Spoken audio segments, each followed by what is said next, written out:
আমার বোনের জামাই বড় ছিলেন যিনি, তিনিও যুদ্ধাহত ছিলেন এবং দেশ স্বাধীনতার কদিন পরেই ইন্তেকাল করেছেন। খুব আশা নিয়ে এই দেশে গণতন্ত্র থাকবে যেটা পাকিস্তানে ছিল না, এই দেশে সুশাসন থাকবে যেটা পাকিস্তানে ছিল না, এই দেশে বৈষম্যের অবসান হবে যেটা পাকিস্তানে ছিল, এদেশে মানবিক মর্যাদা থাকবে, আমরা সম্মানিত নাগরিক হিসাবে জীবনযাপন করব যেটা পাকিস্তানে পারি নাই। কিন্তু দুর্ভাগ্য, ক্ষমতার মোহে আজকে যারা ক্ষমতাসীন তারা আমাদের সব আকাঙ্ক্ষাকে ধ্বংস করে দিয়েছে। আজকে দেশে গণতন্ত্র নাই, এদেশে ভোট হয় না, আজকে এদেশে বৈষম্য আরো বেড়েছে। ইন্টারন্যাশনাল রিপোর্ট বলে যে জনসংখ্যার হারে বিবেচনা করলে বাংলাদেশে প্রতি বছর যত কোটিপতি তৈরি হয় বিশ্বের আর কোনো দেশে এত কোটিপতি হয় না। তাতে তো মনে হয় যে বাংলাদেশ অনেক উন্নতি করতেছে।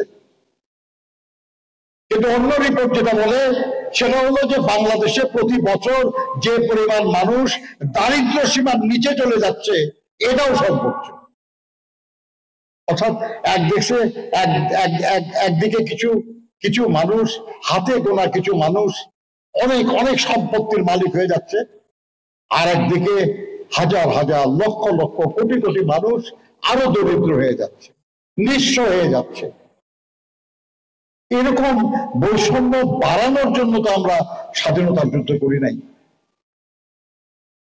আজকে আমরা যারা হালাল উপার্জন করি আমাদের সংসার চলে না, কারণ আমার আন্দোলন সংগ্রাম করে বেতনে যদি বাড়াই সেই টাকা তুলে দিতে হয় দোকানদারের হাতে, না হয় বাড়িওয়ালার হাতে, না হয় ফার্মেসিতে, না হয় স্কুল কলেজে যেখানে ফিস দেই বাচ্চাদের জন্য তাদের হাতে, নিজের হাতে কিছুই থাকে না। এই অবস্থার পরিবর্তন দরকার, এবং পরিবর্তন কেমনে হবে? আজকে আমরা সংখ্যাগরিষ্ঠ শ্রমজীবী মানুষ। একটু আগে শিমুল বিশ্বাস সাহেব বলেছেন 7 কোটিরও বেশি আমরা শ্রমিক কর্মচারী, কিন্তু আমাদের গুরুত্ব নাই। আজকে জাতীয় সংসদে একজন মাত্র শ্রমিক নেতা এমপি, আর সংসদের সদস্যদের 70% হয় শিল্পপতি না হয় ব্যবসায়ী।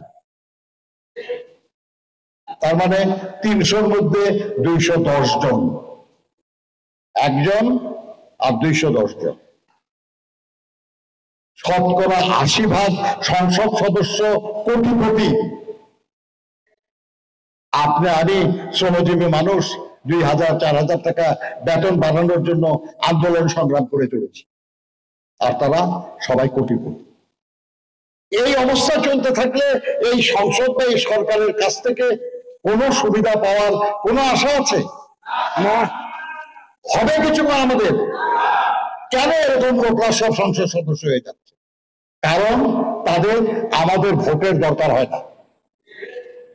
যদি আমাদের ভোটের দরকার হতো তাহলে তো আমরা এমন লোককে ভোট দিতাম যে আমার পক্ষে কথা বলবে, যে আমার পক্ষে কাজ করবে। তো সেরকম পরিস্থিতি তৈরি করতে হলে তো আমার সেই ভোটের অধিকারটা আমাকে অর্জন করতে হবে। ওটা না করা পর্যন্ত তো আমি এই পরিবর্তন করতে পারবো না। আর সেই কাজটা কি শুধুই শ্রমিক দলের পক্ষে সম্ভব হবে?